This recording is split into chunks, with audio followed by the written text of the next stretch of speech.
సిరిసిల్లాలో ఏర్పాటు చేసినటువంటి మాజీ సర్పంచుల కార్యక్రమానికి విచ్చేసినటువంటి రాష్ట్ర అధ్యక్షులు బొట్టు దేవన్న గారు, అదేవిధంగా రాజన్న సిరిసిల్ల జిల్లాలోని అన్ని మండలాల నుంచి గ్రామాల నుంచి వచ్చినటువంటి సర్పంచులు, రాష్ట్ర గౌరవ సభ్యులు, జిల్లాకు సంబంధించినటువంటి సభ్యులు, సర్పంచులమందరం ఈరోజు సమావేశమై గత 7-8 సంవత్సరాల నుంచి సర్పంచుల యొక్క బాధల మీద, ఇబ్బందుల మీద, వారు పడుతున్నటువంటి కష్టాల మీద మేము పోరాటం చేస్తూనే ఉన్నాం. ఆ తరుణం లోపల మొన్ననే ఒక 7-8 నెలల క్రితం రిలే నిరాదీక్షలు కూడా చేపట్టడం జరిగింది.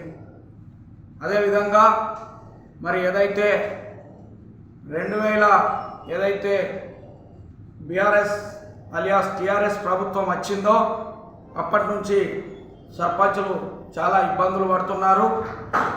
వారికి మొన్న ఈ సర్పంచుల పదవి కాలం లోపల లక్షలాది రూపాయల బిల్లులు పెండింగ్లో ఉన్నాయి. వారికి మేము వెన్నంటి ఉండి గతంలో కూడా వారి యొక్క బిల్లులను వచ్చే విధంగా ఆ ప్రభుత్వంలో కూడా మేము పోరాటం చేయడం జరిగింది. ఈ ప్రభుత్వంలో కూడా మీ సర్పంచుల యొక్క బిల్లుల కొరకు మేము అనేకసార్లు విజ్ఞప్తి చేయడం జరిగింది. ఆ బిల్లులు రావడానికి కూడా మున్ముందు కార్యక్రమాలు కూడా తీసుకోవడం జరుగుతుంది. ఏదైతే గత బీఆర్ఎస్ ప్రభుత్వ పాలన లోపల సర్పంచులు చాలా ఇబ్బందులు పడి ఏకంగా ఆర్మూర్కు సంబంధించినటువంటి ఎమ్మెల్యే పైనే ఒక సర్పంచి భర్త దాడికి దిగడం కూడా మన అందరికీ తెలిసిన విషయమే. సిరిసిల్ల జిల్లా లోపల కూడా ఇల్లంతకుంట మండలంలో ఒక సర్పంచ్ కూడా ఇబ్బందులు పడ్డాడు. అదేవిధంగా మెదక్ జిల్లా లోపల కూడా రామాయణపేటకు సంబంధించినటువంటి అక్కడ ఉన్నటువంటి వాళ్ళు కూడా చాలా ఇబ్బందులు పడ్డారు. ఇట్లా రాష్ట్రం లోపల ఏదైతే మొన్నటి ప్రభుత్వం లోపల ఉన్నటువంటి సర్పంచులు బిల్లులు రాక అనేక ఇబ్బందులు పడి బాధలు పడి ఉన్నారు కనుక ఈ ప్రభుత్వానికి మేము కోరేది ఒకటే, వారి బిల్లులను దశల వారీగా చెల్లించాలి.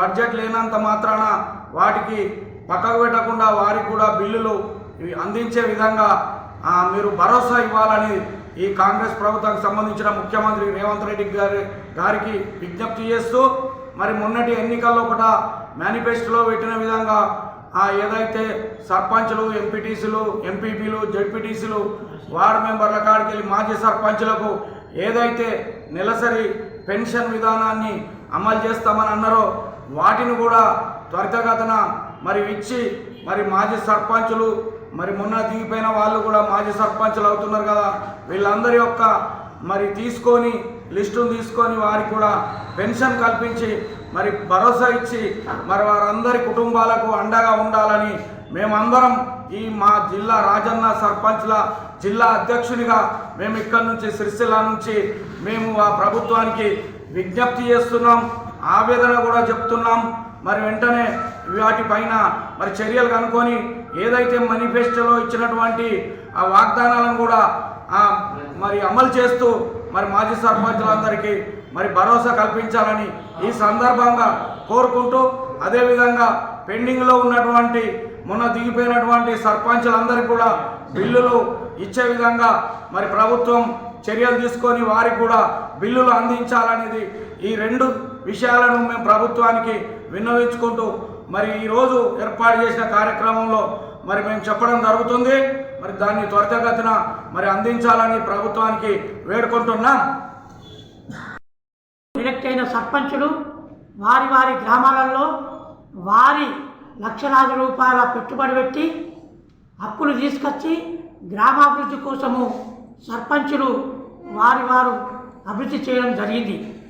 అప్పుడున్న గత టీఆర్ఎస్ ప్రభుత్వం వారికి ప్రొసీడింగ్లు ఇచ్చి సర్పంచులకు ప్రొసీడింగ్లు ఇచ్చి పనులు చేయమని లక్షలాది రూపాయలు వెచ్చిస్తున్నామని ప్రభుత్వం చెప్తున్న సందర్భంలో సర్పంచులు అదే తదనుగా వాళ్ళు గ్రామాభివృద్ధి కోసము వడ్డీలకు అప్పులు తీసుకొచ్చి లక్షలాది రూపాయల అప్పులు తీసుకొచ్చి వాళ్ళు గ్రామాభివృద్ధి కోసము గ్రామాభివృద్ధిలో పాల్పంచుకోవడం కోసం వాళ్ళు పెట్టుబడి పెట్టిన సందర్భంలో ఎంతోమంది సర్పంచులు అట్టి బిల్లులు రాక తెలంగాణ రాష్ట్రంలో టీఆర్ఎస్ ప్రభుత్వంలో ఎంతోమంది సర్పంచులు ఆత్మహత్యలు చేసుకున్న సందర్భం కాబట్టి ఈ యొక్క తెలంగాణ కాంగ్రెస్ ప్రభుత్వం ఉన్న ఈ ప్రభుత్వానికి మేము విన్నవించుకునేది ఒకటే ఏమిటంటే ఈ గత ప్రభుత్వం చేసిన వైఫల్యాలను ఈ కాంగ్రెస్ ప్రభుత్వం కూడా చేయకుండా ఉండడం కోసము 2019 నుంచి 2024 వరకు ఏదైతే సర్పంచులుగా కొనసాగి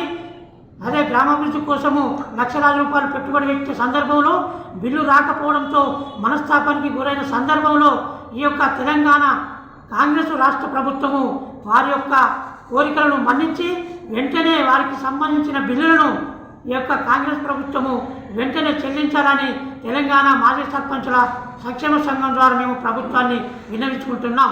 ఒకవేళ ఈ యొక్క తెలంగాణ రాష్ట్రంలో ఉన్న అన్ని గ్రామ పంచాయతీల 2019 నుంచి 24 వరకు చేపట్టిన పనుల బిల్లులు పెండింగ్ బిల్లులను ఈ ప్రభుత్వం కనుక చేపట్టి వెంటనే రిలీజ్ చేయకపోతే విడుదల చేయకపోతే మాజీ సర్పంచుల సంఘం ద్వారా కూడా మేము కార్యాచరణ రూపొందించుకోవాల్సిన అవసరం ఉంటుందని కూడా ప్రభుత్వానికి హెచ్చరిస్తూ ఉన్నాం.